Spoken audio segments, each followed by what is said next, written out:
It's how we handle situations that makes all the difference. I've been coming to this beach for 6 years. All right, jumping on the plane, heading to San Diego. And we flew all the way here just for one reason. It was to spend some time with my kids.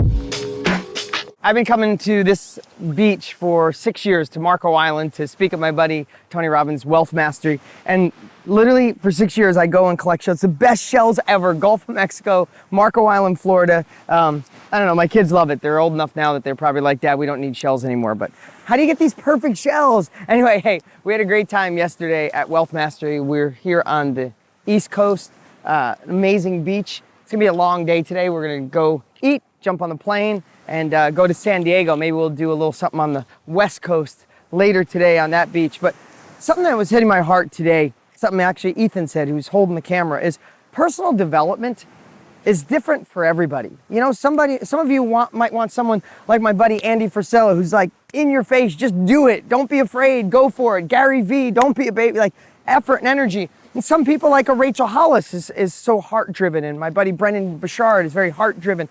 Maybe I'm somewhere in the middle or wherever.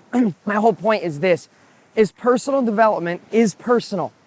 And you need to find the voice, the message, the process, the habits that allow you to grow. Listen, I don't want you to stay where you are. I will push you if you need to be pushed. I'll hopefully motivate and inspire you. I'll give you capabilities, and so will other great people. But find that voice, find those habits that allow you to say, wow, there is more for me. I do have another level. There is more potential. I have more gas in the tank, and I want to go for it. Whether that's setting goals and looking towards a bigger future, whether that's running away from a painful situation going on in your life, whatever it is, find the motivation, then find the voice, then find the habits, and then go for it. I mean, at the end of the day, whatever personal growth or personal development or success means to you, it's worth it. Because I just truly believe at the end of our lives, and I say this a lot, but I think about it all the time personally, we're gonna look in the mirror or be on our deathbed and say, did we go after it? Did we squeeze the juice out of life? Did I find my true purpose? Did I give all of me to the world? We only got one shot. So find your voice, find what personal development means to you. Find a leader, someone that follows someone that speaks into your heart, or more than one person. Get courses, get in workshops, get in masterminds, get self-education, do whatever it takes to find that next level. All right, I'm gonna get some more shells for my kids, even though they probably don't want them. And then we're gonna jump on the plane and we'll chat more soon. Oh. All right, let's eat and get out of here. I just gotta keep hustling and get my new book done. It's finding the time. You can't just write a book in like 4 seconds and be like, oh, let me just knock this out, you know? And especially we had such an impact with Millionaire Success Habits, and people know my voice, right? We're over 600,000 copies of people reading. You can't hire someone or just pencil it in, you know what I mean? It's like people know my voice, and I see that with authors. I've read an author's book, and I could tell the next one they are either hired a ghostwriter or just knocked it out quick. And it's like, man, it's disappointing. It's like imagine a trilogy or a weekly story, right? That you're falling in love with a show, and then all of a sudden you can tell when there's a new director or a new writer. I watch that with, I don't watch much TV, but I watched The Walking Dead with my kids, and they loved it. I loved it. Yeah. We got obsessed with it. But I could tell when there was different writers. About season 3 or something, it just was different. I'm not a cinematographer, I'm not a writer of scripts like that, but I could tell it was just different, had a different feel. And even my kids were like, why is it different? And all of a sudden it got good again. So it's the same thing with a book. It's like my heart and soul's got to go into it, or it's just not going to be the same, you know? Yeah. How long would you say it took you to find your voice, like in a speaking sense and an authorship sense? Years. You know why? I think what happens, or at least for me, what happened was I found what I thought was my voice, and I think a lot of it was things that I took in from the outside world. So some of it was mine, and some of it was influences from all different types of people and teachers. And I think it took me a while to really settle in, like, who am I and what do I stand for? But once I found my voice, it was not only easier, people felt my voice, and then I attracted the people that needed to hear me, right? Some people might not resonate with how I share, how I teach, but but fortunately millions of people do. So let's see if we got, can't let my shells go. It's a tradition. Let's go eat. All right, jumping on the plane, heading to San Diego. The San Diego trip's not business. My daughter's going to summer camp and she's away with her mom, and there's no way I'm going 2 weeks without seeing my daughter. So we're gonna go to San Diego. I'm gonna take her to dinner tonight, dinner tomorrow, so I don't mess up her vacation with her mom. And then Sunday, Father's Day, I get to take her to her camp that she's going to spend the day. So let's head to San Diego.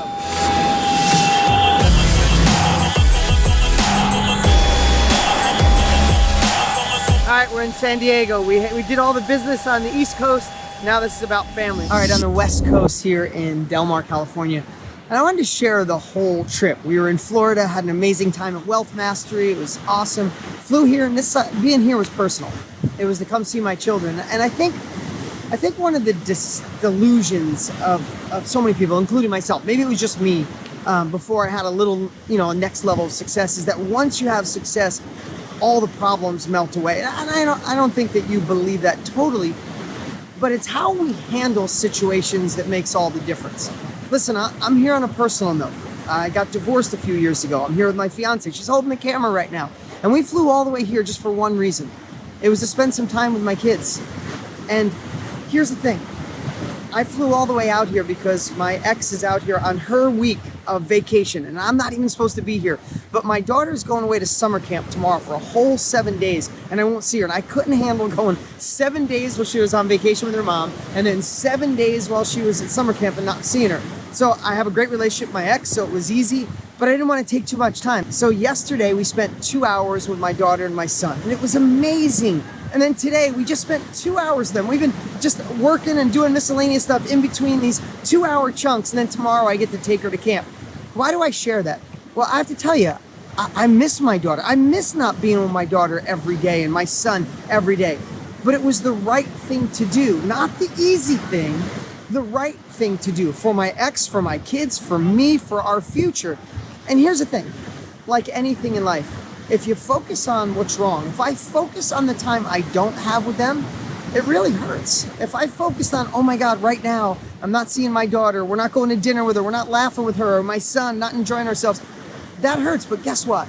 I found a way to focus on the benefits. We just had 2.5, 3 hours. Again, Lisa's holding the camera right now, my fiance, she's smiling. We had the most amazing 3 hours, and I found a way to just absorb it and suck it in and be grateful for those 3 hours. Not sad about the rest of the time. Now, again, am I sad when I don't see her enough? Of course, it's why I'm here. So my whole point is this.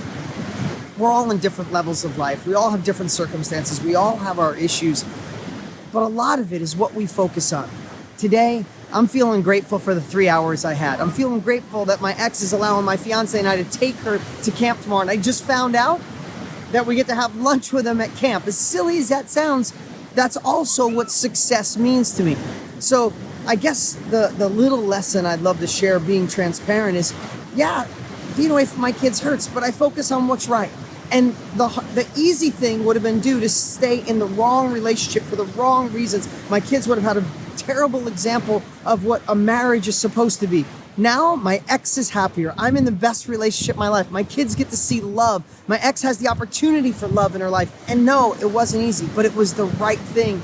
And none of us could have got to the other side, another level of happiness, if we didn't go through that. Secondly, I try to focus on the good. The 2 hours, it was enough to fill my heart. And lastly, I really know what's important to me. I know what success is. And I'm not trying to make this all about me. I'm hoping this resonates, even if one little piece of this resonates. For me in my life, being with my fiance means the world to me. Being with my children means the world to me. Making an impact on lives like yours means the world to me. The rest of the stuff, not so much. So when I know what's important, I know it was worth me getting on a plane, flying private, because the only way I could get here on time, and luckily I'm blessed to be able to afford it, but I flew here private. I missed another event where I could have got paid, but I know what's important to me. It was worth it. So what's important to you? Yeah, we went from one coast to another, and I wanted to end this message with real transparency and maybe give you the ability to just think deeper in your heart than ever before. What hard things do you have to go through now so they could be easier later? What do you really want out of your life, and how can you focus on what's really important and be grateful, even if it's shorter moments? That's my message. I'll see you later.